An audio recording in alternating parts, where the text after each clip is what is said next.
اس مہمان کو لے کے مسجد نبی میں نے قدم رکھا تو نبی کریم نے فرمایا رات جو تم نے کام کیا ہے نا اسے دیکھ کے میرا رب بڑا مسکرایا ہے، اللہ بڑا مسکرایا ہے۔ اللہ تر دامنی پہ شیخ ہماری نہ جائیے، ہم دامن نچوڑ دیں تو فرشتے وضو کریں، یہ شان ہے صحابہ کی۔ نبی کریم علیہ السلام نے فرمایا رب رات مسکرایا تیرا یہ انداز دیکھ کے، اور اس نے قرآن نازل کیا وَيُبْصِرُونَ عَلَىٰ أَنفُسِهِمْ وَلَوْ كَانَ بِهِمْ خَصَاصَةٌ۔ کچھ لوگ وہ ہیں جنہیں بڑی بھی ضرورت ہو تو دوسروں پر اثار کر دیتے، قربانی دے دیتے۔ رب مسکرایا ہے، اندر پیسے رکھے ہوئے ہیں، اندر پیسے رکھے ہوئے ہیں، اور بہن آ کے منت کر رہی ہے کہ بھائی حالات بڑے خراب ہیں، تھوڑی سی مہربانی کر، تو کہتے ہیں بہن پردہ یہ ہے بس، کیسے بتاؤں تجھے حالات، تجھے کیا بتاؤں کام کتنی مشکل سے چلتا ہے، یہ پردہ یہ بس۔ بہرحال اگر تو نے کہا ہے نا 50,000 تو میں زیادہ نہیں کوئی 20 کو دے دوں گا تجھے، وہ بھی خاصی نیکی کر کے، وہ بھی بتا سکھا کے۔ رات اماں پہ علیحدہ سے احسان چڑھاؤں گا، ابا پہ علیحدہ سے چڑھاؤں گا کہ تمہاری بیٹی کے ساتھ تعاون کا، سارے علاقے کو ویسے ہی بتاؤں۔ اور وہ غریبنی بیچاری 20,000 لے کے گھر گئی ہے، کئی سفارشیں کر رہی ہے کہ مہربانی کرو۔ میں نے ایسے بھی دیکھے ہیں جو پہلے بیوی کو پکڑاتے تو دے، اس لیے کہ پھر وزیر اعظم تو ڈنڈا نکال لے گا تو بڑا مشکل ہو جائے گا پھر گھر میں رہنا، لہذا وہ یہ تو آگے لگ۔ یہ کیا لہجہ ہے آپ کا، یہ تو کسی کو بھی دیں تو چھپا کے دینے کا حکم، کسی کو بھی دیں تو ہمیں حکم یہ ہے کہ سیدھے ہاتھ سے دینا ہے، الٹے کو خبر۔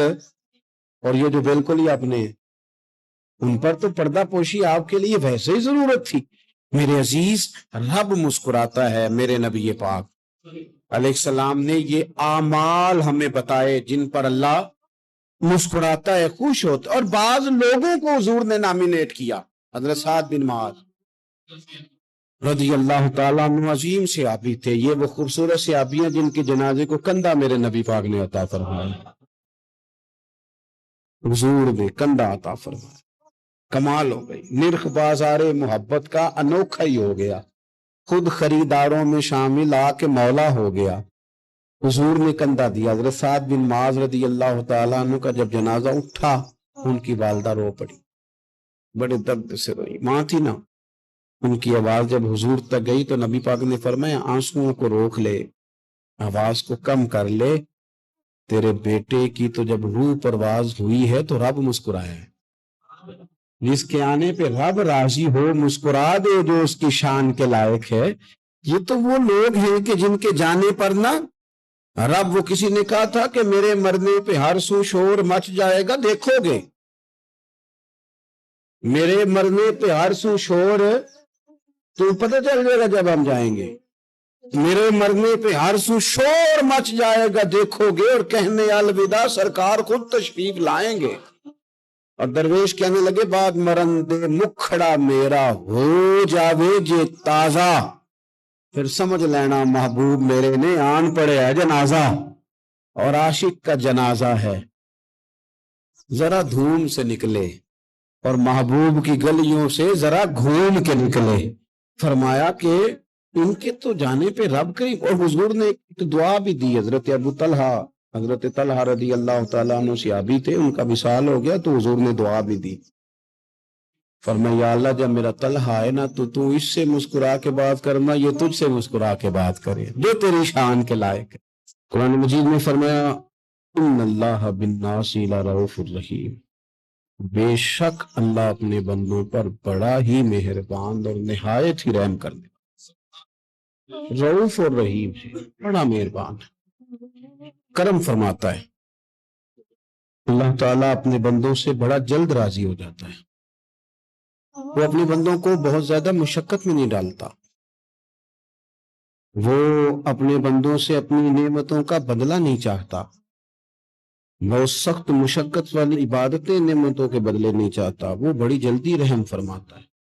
میرے نبی پاک صلی اللہ تعالی علیہ وآلہ وسلم نے ارشاد فرمایا، بعض احادیث میں لفظ یہ ہے کہ اللہ اپنے بندوں کو دیکھ کے مسکراتا ہے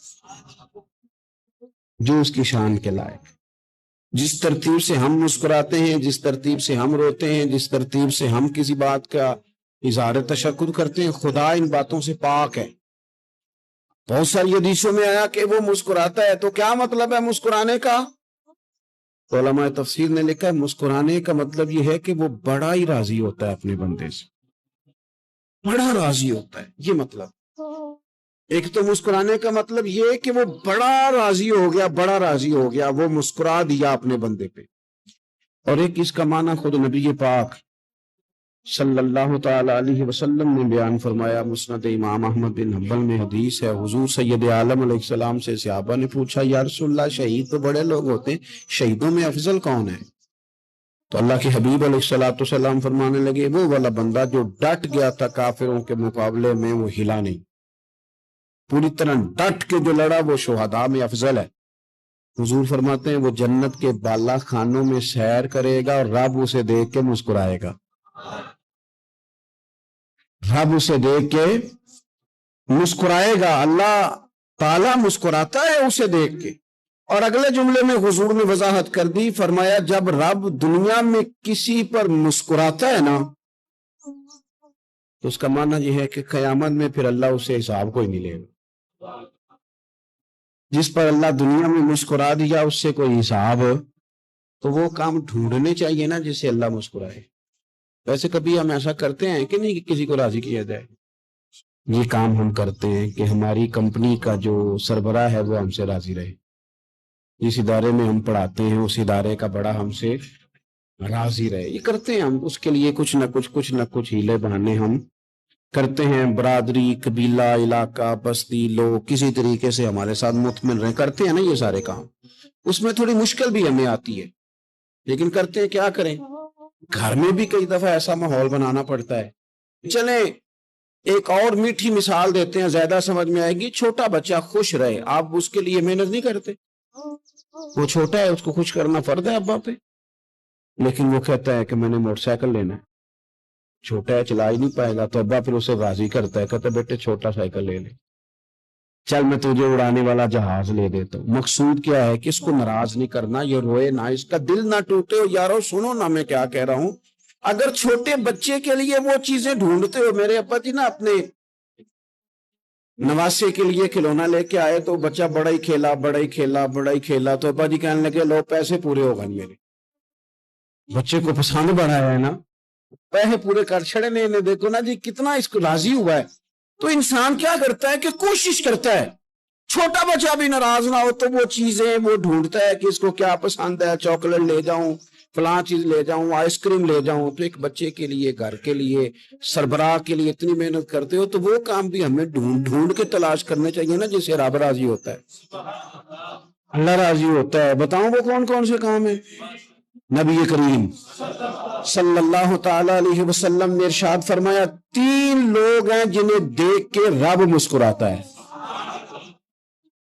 یا رسول اللہ صلی اللہ علیہ وسلم وہ کون کون سے؟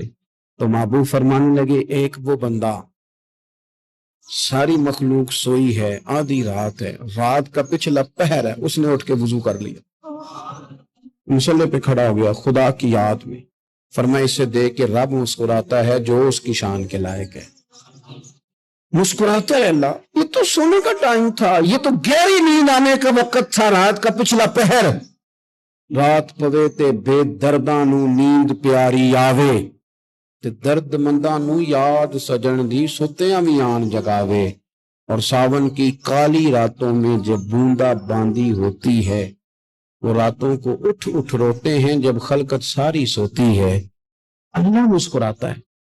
اور سننا میرے بھائی، میرے نبی پاک صلی اللہ تعالی علیہ وسلم فرماتے ہیں جب مسلمان نماز کے لیے صفیں بناتے ہیں نا، ترتیب لگ رہی ہوتی ہے، اب اللہ کی بارگاہ میں کھڑے ہوں گے، قیام کریں گے، رکوع کریں گے، سجود کریں گے، فرمایا جب مومن صفیں بناتے ہیں تو رب دیکھ کے مسکراتا ہے،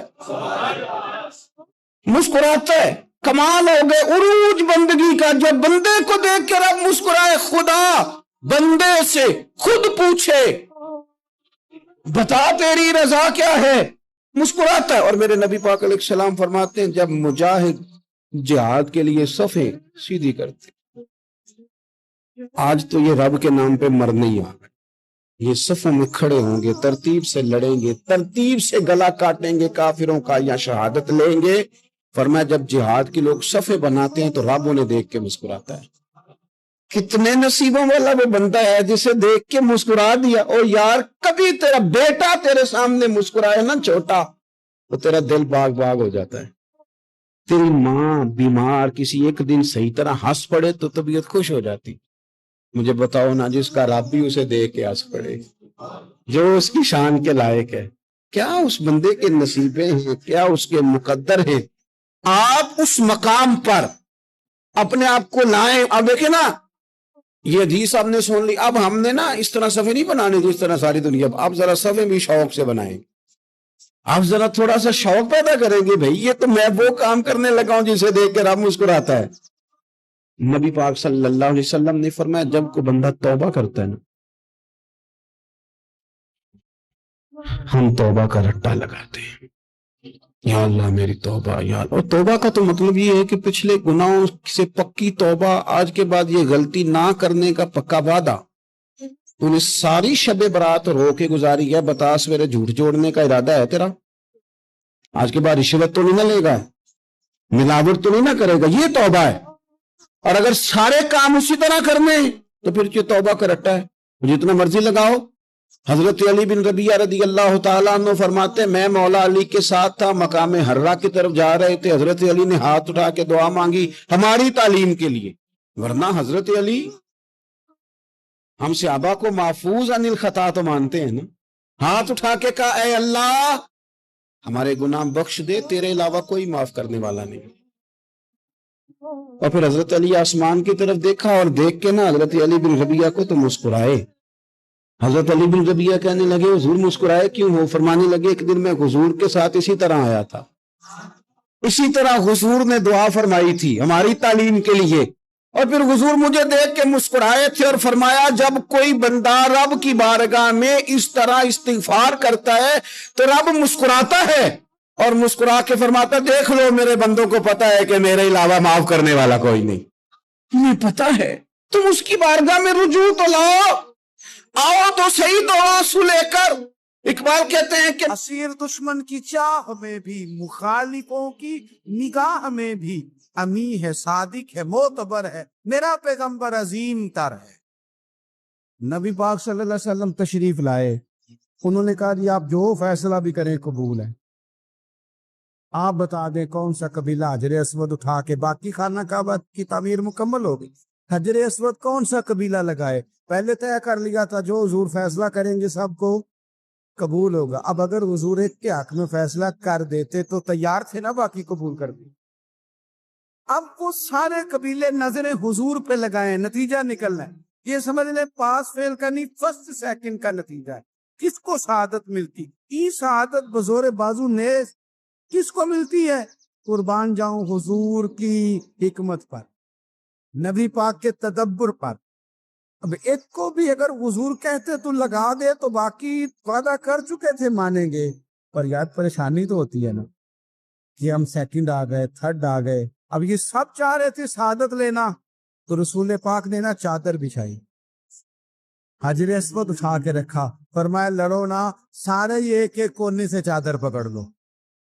قربان جائیں سب نے اٹھا لیا, اور اٹھا کے ایک جگہ لے آئے جہاں نصب کرنا تھا. حضور نے اپنے دست مبارک سے پکڑا, وہاں لگا دیا. اب کوئی سب سے پوچھتا نا کس نے لگایا ہے تو سب یہی سمجھتے تھے ہم نہیں لگایا, اور آخری فیصلہ یہ تھا ہم سب نہیں لگایا ہے. یہ حکمت ہے رسول پاک کی. تیرے آگے ہے یوں تبے لچے فصحا عرب کے بڑے بڑے, کوئی جانے منہ میں زبان نہیں بلکہ جسم میں جان نہیں. نبی پاک علیہ السلام نے فرمایا جو نماز تم اپنے گھر کے اندر پڑھو گے ایک نماز کا اللہ تمہیں ثواب دے گا, جماعت کے ساتھ پڑھو گے تو 27 نمازوں کا ثواب. لیکن فرمایا وہی نماز اگر تم میری مسجد نبی میں آ کے پڑھو گے تو اللہ 50,000 نمازوں کا ثواب عطا کرے گا, 50,000 نمازوں کا. اور مدینے والے حبیب فرمانے لگے وہی نماز اگر تم نے بیت اللہ میں آ کے پڑھی تو نماز ایک ہوگی, لیکن رب تمہیں 1,00,000 نماز کا ثواب عطا فرمائے. اب یہ فضیلت حضور نے بیان کی. فضیلت دیکھیں, اللہ تعالیٰ کی رحمتیں ہر جگہ برستی, یہاں کب برسیں گی ہمیں کوئی پتہ نہیں. تقریر کے وقت، خطبے کے وقت، نماز کے وقت دعا کب برسیں گی نہیں پتا، لیکن خانہ کعبہ کا جو معاملہ ہے اور وہاں جو رحمت کا معاملہ ہے، ملا رومی فرماتے ہیں کہ خدا کی رحمت اگر تجھے اتنی مل جائے نا قطرے کے برابر بھی، تو سمجھ لے تیری دنیا بھی بن گئی اور تیری آخرت بھی بن گئی۔ اب میرے نبی پاک علیہ السلام کی حدیث سنے، حضور فرماتے ہیں روزانہ بیت اللہ شریف پر اللہ کی 120 رحمتوں کا نزول ہوتا ہے۔ یا رسول اللہ کس وقت ہوتا ہے؟ فجر کے وقت، ظہر کے وقت، عصر کے وقت، طواف کے وقت، نماز کے وقت؟ کب؟ تو حضور نے طے کر کے بتایا، فرمایا 120 رحمتیں اللہ خانہ کعبہ پہ نازل فرماتے ہیں۔ یا رسول اللہ کب؟ فرمایا 60 رحمتیں تو ان پہ برستی ہیں جو بیت اللہ کا طواف کرتے، اور فرمایا 40 رحمتیں اس پر برستی ہیں جو حرم شریف میں نماز پڑھتا ہے۔ اور حضور فرماتے ہیں کچھ بھی نہ کرے، بس بیٹھ کے کعبے کی زیارت ہی کرتا رہے، 20 رحمتیں تو اللہ اسے بھی عطا فرما دے۔ کتنی مقدس جگہ ہے، وہاں جانے کا ذوق، وہاں جانے کی تڑپ، وہاں جانے کا شوق۔ ان لوگوں سے تھوڑا سا شکوہ ہے جو کہتے ہیں جی میں نے جی بڑی راج راج کے زیارت کر لی ہے، بس راج گئے، ختم ہو گئی بات۔ سنو، نبی پاک علیہ السلام نے 53 سال حیات ظاہرہ کے وہاں گزارے، 53 سال۔ لیکن جناب صدیق اکبر رضی اللہ تعالیٰ عنہ فرماتے ہیں قربان جاؤں، جس رات میرے کریم محبوب علیہ السلام ہجرت کی رات مکہ مکرمہ سے نکل رہے تھے تو حضور پلٹ پلٹ کے بیت اللہ کو دیکھتے، حضور پلٹ پلٹ کے دیکھتے تھے، اور پھر میرے محبوب کریم علیہ السلام نے پلٹ کے کعبے کی طرف دیکھ کے فرمایا بیت اللہ تو مجھے بڑا ہی پیارا ہے، تو مجھے بڑا ہی پیارا ہے، اے شہر مکہ تو مجھے بڑا ہی پیارا ہے۔ فرمایا اگر میری قوم مجھے پریشان نہ کرتی میں تجھے کبھی چھوڑ کے نہ جاتا۔ 53 سال رہنے کے باوجود بھی حضور کا بیت اللہ سے پیار، نبی پاک کی اس شہر کے ساتھ وابستگی، وہ دلچسپی، وہ ذوق، وہ شوق، وہ کیفیات کیوں مان پڑتے جا رہے ہیں ہمارے جذبے؟ ہمارے سیاست کی باتیں روز ہونے لگی ہیں، بحثوں کی باتیں روز ہوتی، لیکن اپنا عشق مضبوط کرنے کی بات، آپ یقین کریں یہ جو عشق ہوتا ہے یہ بندے کو آزاد کر دیتا ہے، یہ بندے کو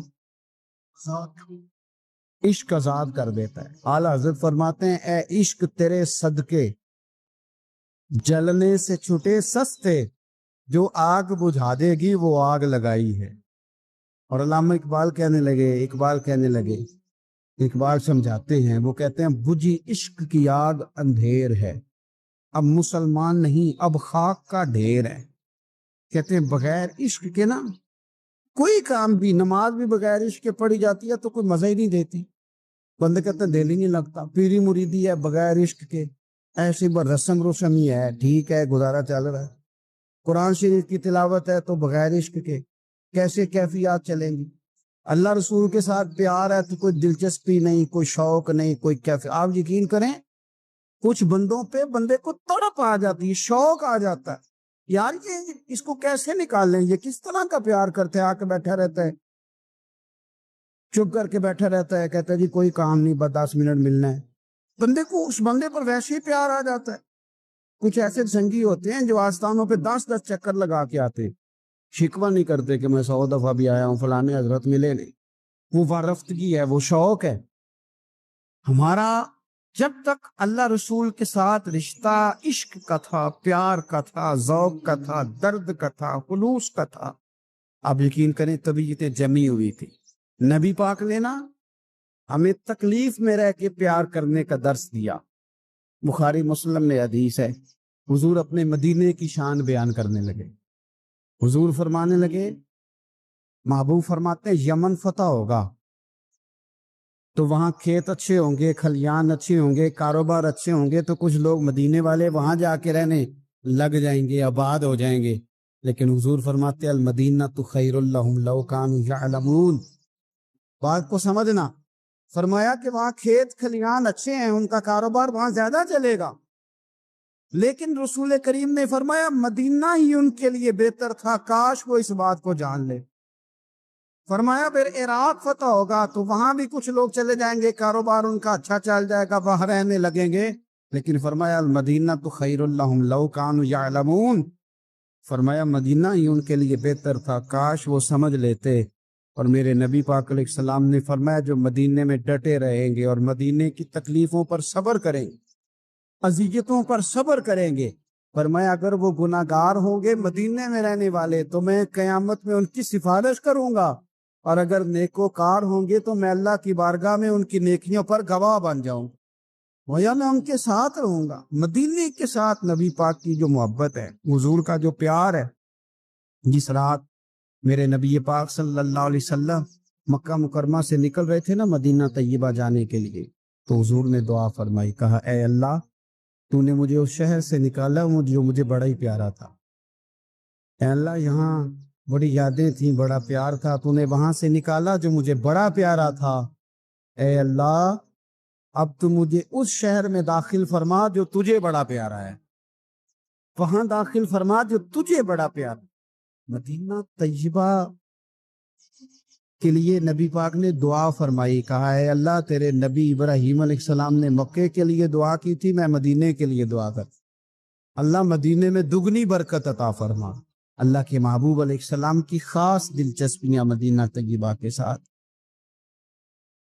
مدینے والوں نے نہ حکمرانی نہیں کی، تو حضور نے پہلے کہہ دیا تھا خلیفہ قریش میں سے ہوگا، لیکن حکمرانی نہیں کی، غلامی کی۔ مدینے والوں نے نبی پاک کے دروازے کی گدائی کی، مدینے والے ہر میدان میں حضور کے سامنے کھڑے ہوئے دشمن کے مقابلے میں، مدینے والوں نے پیار کیا۔ اس لیے میرے نبی پاک علیہ الصلوۃ والسلام نے فرمایا اگر لوگوں کے دو گروہ ہو گئے، دو لائنوں میں لوگ چلنے لگے، ایک لائن ادھر چل رہی ہے ایک ادھر چل رہی ہے، تو حضور فرماتے ہیں میں تو اس لائن میں چلوں گا، اس قطار میں چلوں گا جس میں مدینے کے لوگ چل رہے ہوں۔ انصار مدینہ کے ساتھ حضور کا پیار، اس شہر کے ساتھ حضور کی دلچسپیاں، پیار دیکھیں نا، بندہ جب اپنے گھر واپس لوٹ کے آتا ہے تو شوق ہوتا ہے ذرا جلدی سے نا گھر پہنچ جاؤں، ذرا تھوڑا جلدی چلا جاؤں، کئی سفر سے آئے۔ صحابہ فرماتے ہیں کہ جب نبی پاک کسی جنگ سے، جہاد سے، سفر سے لوٹتے، مدینے کی عمارتیں نظر آتی تو گھوڑا تیز کر لیتے، اپنے اندر نا یہ ذوق پیدا کریں، یہ پیار پیدا کریں۔ آپ یقین کریں کوئی ٹھنڈے ٹھنڈے مسلمان، وہ کوئی کیفیت نہیں، صبح سے شام تک میں دوستوں سے کہا کرتا ہوں الحمدللہ کبھی ایک آیت پڑھ لینا قرآن پاک کی ترجمہ و تفسیر کے ساتھ تو سارا دن وہ گھومتی رہتی ہے دماغ میں، رات کو اس کا ذائقہ رہتا ہے روح میں۔ تو جب میں اور آپ سارا دن پڑھیں، سیاست کریں، سیاست سنائیں، کہانیاں کریں، غیبتیں، پھر دماغ میں الٹے سیدھے خیالات ہی آنے، تو اگر صبح اٹھتے ہی سب سے پہلے مدینے والے کی ایک نعت سنی جائے اور شام کو سوتے وقت بھی ایک نعت سنی جائے، ایک نعت نعمتیں بانٹتا جس سمت وہ ذیشان گیا، اس طرف منشی رحمت کا قلم دان گیا، تجھے جانا تجھے مانا نہ رکھا غیر سے کام، للہ الحمد میں دنیا سے مسلمان گیا۔ تو اگر یہ ذوق بنا لیا جائے تو انشاءاللہ رات کو بھی آپ کو نا مدینہ ہی نظر آئے گا، انشاءاللہ خواب میں بھی آپ ٹکٹنگ کرا رہے ہوں، آپ ویزا ہی لگوا رہے ہوں گے، لیکن شرط یہ ہے کہ وہ کیفیت ہو، وہ پریم ہو، وہ پیار ہو۔ مدینے والوں نے بڑی غلامی کی، کبھی کوئی شکوہ نہیں کیا، ویسے کبھی کبھی اللہ موقع بناتا تھا، کبھی کبھی نا مدینہ شریف میں ایسے ہوتا تھا کبھی کبھار۔ ایک دفعہ نا جب کچھ علاقے فتح ہوئے تو بڑا مال آیا فتح مکہ کے بعد، تو بخاری مسلم میں حدیث ہے، اسلام کے اندر یہ ہوتا ہے کہ جو نیا کلمہ پڑھتا تھا اسے مال غنیمت میں سے زیادہ حصہ دیا جاتا تھا، اس کو کہتے ہیں مؤلفۃ القلوب، تالیف قلب کے لیے۔ تو چونکہ یہ قانون تھا تو نبی پاک صلی اللہ علیہ وسلم نے نا مکے والوں کو ذرا مال تھوڑا زیادہ دیا۔ مدینے میں سے ایک آدھ نوجوان نے کہا کہ حضور نا آپ اپنے رشتہ داروں کی طرف توجہ زیادہ کرنے لگے، یہ بھی محبت کی جنگ ہوتی ہے نا، قربان جائیں۔ حضور سید عالم علیہ السلام تک بات پہنچی، اور اسی طرح پہنچی کہ ایک آدھ نوجوان نے بات کی ہے۔ نبی پاک علیہ السلام نے ترکی خیمہ لگوایا، فرمایا مکے والا کوئی نہ آئے، بھی صرف مدینے والے آئیں۔ سارے حضور کے سامنے بیٹھ گئے، ذرا منظر دیکھنا، حضرت ابو ایوب انصاری رضی اللہ تعالیٰ عنہ سے لے کر سارے انصار، حضور نے فرمایا بھی میں نے سنا ہے تم میں سے کچھ نے کہا ہے کہ حضور اپنے رشتہ داروں کو زیادہ دینے لگی۔ رو پڑے مدینے والے، یا رسول اللہ وہ تو ایک نوجوان نے غلطی۔ فرمایا نہیں، تم کہہ سکتے ہو کہ یا رسول اللہ صلی اللہ علیہ وسلم مکے والوں نے تو آپ کو تکلیف دی تھی، ہم نے آپ کو ٹھہرایا۔ تم کہہ سکتے ہو چونکہ تم نے ٹھہرایا تھا۔ مدینے والے رونے لگے کہ یا رسول اللہ ہم کون ہوتے ہیں ٹھہرانے والے، وہ تو آپ آئے، اللہ نے مدینے کو شانیں عطا کر دی۔ میرے محبوب نے فرمایا تم کہو نا کہ یا رسول اللہ مکے والے تو بدر میں تلواریں لے کے آ گئے تھے، ہم تھے جنہوں نے سینے پیش کیے تھے۔ وہ رو رہے ہیں، نہیں حضور ایسا تو نہیں ہے، وہ تو آپ نے مہربانی کی تو بدر میں ہم میں سے کچھ شہید ہو گئے، کچھ غازی بن گئے کی برکت سے۔